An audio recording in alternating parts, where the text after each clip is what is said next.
کل کی مجلس میں تبلیغی جماعت اور اس کے اکابرین کے خطرناک نعروں کے بارے میں بات ہو رہی تھی کہ ان کے نعرے کتنے خطرناک ہیں، اور میں کیوں ان نعروں پر بات کرنا چاہتا ہوں۔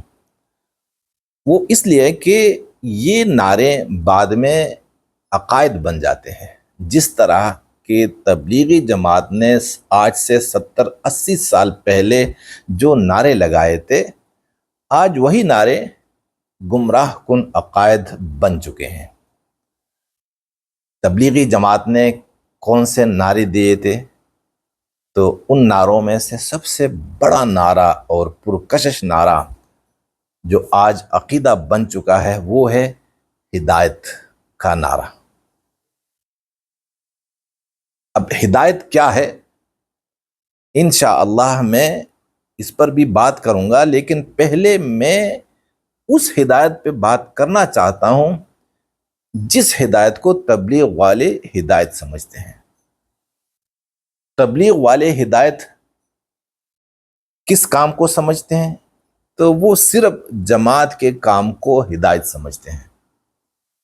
یعنی جو بندہ روزانہ کی ترتیب سے مشورے میں بیٹھتا ہے اور پھر وہ تعلیم میں بھی حصہ لیتا ہے، مسجد کی تعلیم میں، گھر کی تعلیم میں، جو فضائل اعمال پڑھایا جاتا ہے اسے یہ تعلیم کہتے ہیں، اور پھر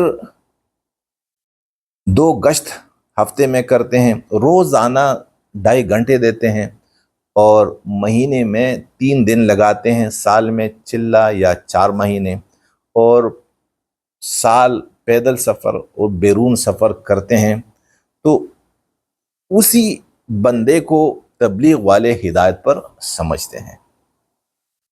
یعنی ہدایت ان کی نظر میں کیا ہے؟ تبلیغی جماعت کی ترتیب، اور تبلیغی جماعت کی ترتیب میں نے آپ کو بتا دی کہ یہ اس کی ترتیب ہے۔ جو اس ترتیب پر عمل کر رہا ہے وہ ہدایت یافتہ ہے، بھلے وہ کچھ بھی کرے لیکن ہے ہدایت یافتہ، کیونکہ ان کاموں کی وجہ سے اللہ تعالیٰ اس کے گناہوں کو معاف فرما رہے ہیں۔ اب اگر علماء کرام نے ان کا راستہ ابھی نہیں روکا اور وہ خاموش رہے، مزید خاموشی انہوں نے اختیار کی، تو کل اس کا نقصان کیا ہوگا؟ کل سارے لوگ وہ صرف جماعت کی ترتیب کو اور جماعت کے کام ہی کو ہدایت سمجھیں گے، اور پھر ایک ایسا وقت آئے گا کہ لوگ صحابہ کو اور پیغمبروں کو بھی ہدایت سے محروم سمجھیں گے۔ کیوں؟ کیونکہ کسی صحابی نے اور کسی پیغمبر نے اس ترتیب پر زندگی نہیں گزاری، انہوں نے کبھی ایسی ترتیب چلائی نہیں۔ تو جب انہوں نے ایسی ترتیب پر زندگی نہیں گزاری اور یہی ترتیب امت کی نظر میں ہدایت ہوگی، تو ضرور رسول پاک صلی اللہ علیہ وسلم کی امت اپنے ہی پیغمبر محمد رسول اللہ صلی اللہ علیہ وسلم اور آپ صلی اللہ علیہ وسلم کے اصحاب کرام کو لوگ ہدایت سے محروم سمجھیں گے۔ یہ ایک خطرناک بات ہے۔ یہ ترتیب تو تبلیغی جماعت کے بننے کے بعد قائم ہوئی ہے، اور کوئی ولی، کوئی صحابی اور کسی پیغمبر اس ترتیب سے انہوں نے کام نہیں کیا، کسی نے بھی اس طرح نہیں کیا۔ اب ہدایت کیا ہے؟ تو ہدایت ایک روشنی کا نام ہے، ایک نور کا نام ہے، جو کہ ہر انسان کے لیے اتنا ہی ضروری ہے جس طرح ہم چیزوں کو دیکھنے کے لیے آنکھوں کو ضروری سمجھتے ہیں۔ اگر کوئی نابینا بندہ ہے وہ 5 قدم بھی سفر نہیں کر سکتا، کیونکہ اسے کچھ نظر نہیں آ رہا، اور جس کی آنکھیں ہوں، بینا ہو، وہ پیدل بھی سفر کرتا ہے، گاڑیاں بھی چلا سکتا ہے اور جہاز بھی چلاتا ہے، کچھ نہیں ہوتا۔ وجہ کیا ہے؟ اس کے پاس آنکھیں ہیں، اور یہ نابینا بندہ کیوں اپنی جگہ سے نہیں اٹھ سکتا؟ وجہ یہ ہے کہ آنکھیں نہیں ہیں، روشنی نہیں ہے۔ ہدایت کیا ہے؟ ہدایت اتنی ضروری ہے کہ اللہ تعالی نے ہمارے اوپر ہدایت مانگنا یہ واجب فرمایا ہے، اور ہم ہر رکعت میں سورہ فاتحہ میں اللہ سے ہدایت ہی مانگتے ہیں۔ ہم یعنی جو نماز ہم پڑھتے ہیں، یہ نماز کس لیے پڑھتے ہیں؟ یہ رزق میں برکت کے لیے نہیں پڑھتے، بلکہ یہ ہدایت مانگنے کے لیے ہم پڑھتے ہیں۔ اہدنا الصراط المستقیم، یا اللہ ہمیں ہدایت نصیب فرما۔ تو جب ہم ہدایت کے اتنے محتاج ہیں، اللہ تعالی ہماری طلب کو جب دیکھتے ہیں اور دیکھ ہی لیا، تو اللہ تعالی نے ہمارے اوپر رحم فرمایا اور قرآن دے دیا کہ بھائی تم نے ہدایت مانگنی ہے، یہ لے قرآن۔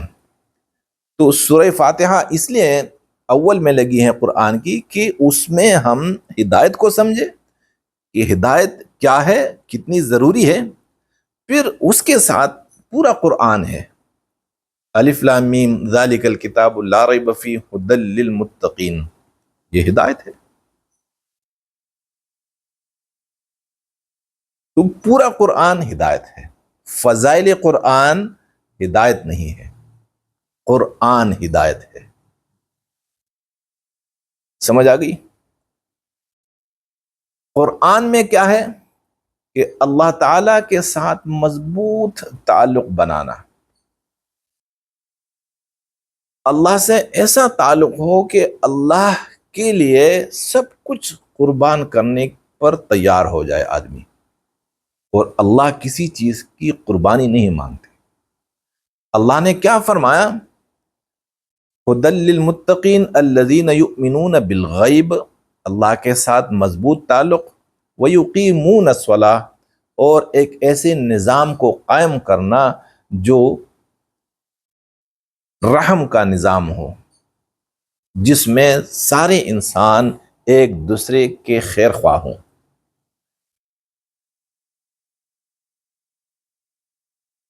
یؤمنون بالغیب ویقیمون الصلاۃ ومما رزقناہم ینفقون، اور سب سے بڑا کام وہ کیا ہے کہ جو کچھ اللہ نے اسے عطا فرمایا ہے، زیادہ ہے یا کم ہے، اس میں سے یہ خرچ کرتا رہے۔ مال خرچ کرنا کس پر؟ اپنی ذات پر نہیں، اللہ کی مخلوق پر، اسی کو ہدایت کہا جاتا ہے۔ تو ہدایت کیا ہے؟ اللہ کے ساتھ تعلق، اور اللہ کے ساتھ تعلق اللہ کے نبیوں کے بغیر نہیں بن سکتا،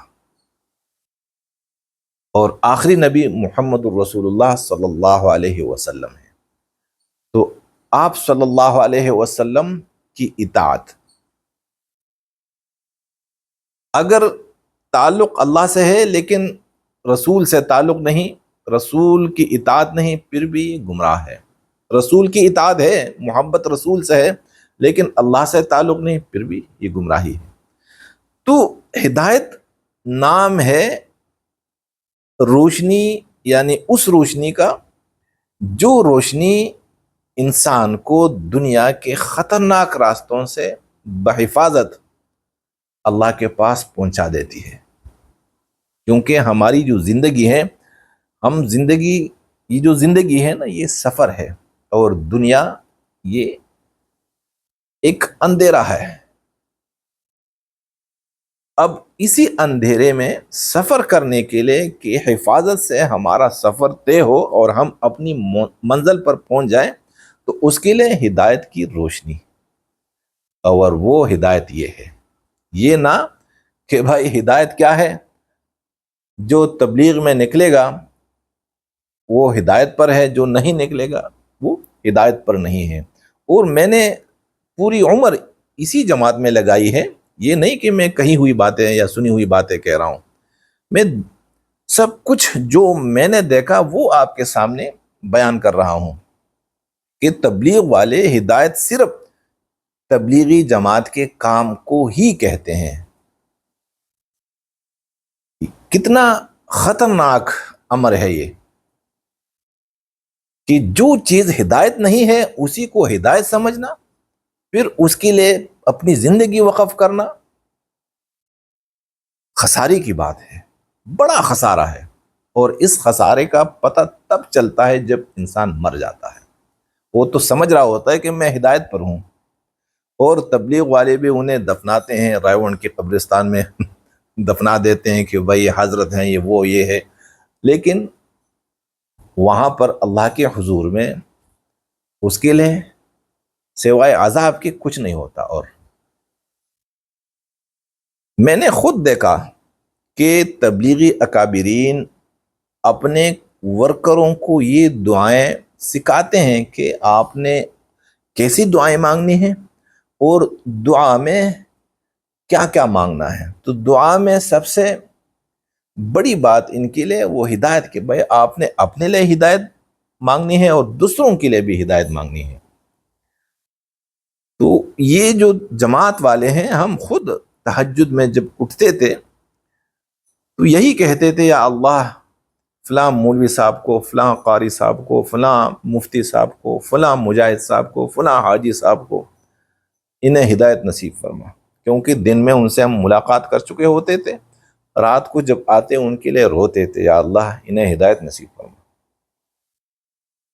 تو جب آج بھی اگر آپ کا مفتی، آپ کا مولوی، آپ کا قاری، آپ کا مجاہد اور آپ کا حاجی ہدایت پر نہیں ہے، تو کل جب یہ کام پوری امت میں پھیلے گا تو پھر ہدایت کیا چیز بنے گی۔ اس لیے میں عرض کرتا ہوں علماء کرام سے کہ میدان میں اتریں اور آ کے ان کا راستہ روک لیں، کیونکہ ہدایت جو اصل ہدایت ہے، انہوں نے ایک جعلی ہدایت اس کے مقابلے میں لایا ہے۔ تو یہ ہے، یعنی ان کے گمراہ کن نعروں میں سے سب سے بڑا گمراہ کن نعرہ ہدایت والا ہے، اور آج وہی نعرہ پوری جماعت کے لیے ہدایت نہیں بلکہ عقیدہ بن چکا ہے کہ یہی ہدایت، یعنی یہ جو جماعت کی ترتیب ہے یہی ہدایت ہے۔